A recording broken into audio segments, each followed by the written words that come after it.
Hello guys and welcome back to this channel, where today guys I'll be showing you how to remove shipping calculated at checkout on Shopify.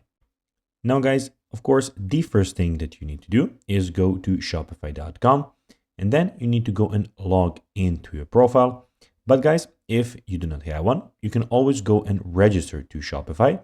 But guys, if you do not know how to do that, you can always go to our YouTube channel where we have plenty of how to Shopify videos where you can also see how you can do this.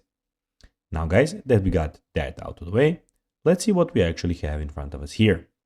So as you can see here, we have the Shopify store that I have created, and here we have some options.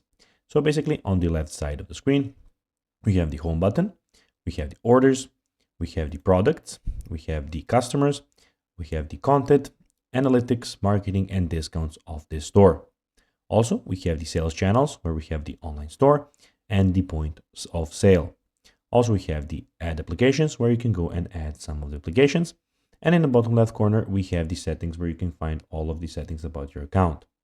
Also, in the top right corner, as you can see, you have my store or your store, where you have the help center, you have the chain log, community forums, hire a Shopify partner, keyboard shortcuts, we have the actual name, and we have your manage account, and you have the, of course, log out option.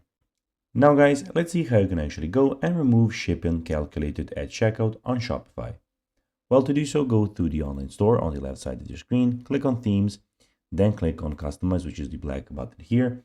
And now in the search bar, type calculated at checkout, then go and remove the taxes included shipping calculated at checkout text, and that's basically how you can do it. So guys, that will be everything for this video. I hope that you found this video informative. If you did, don't forget to like this video, share it, subscribe to the channel, and put the notifications on. And guys, as always, I'll be seeing you in the next video. Bye guys.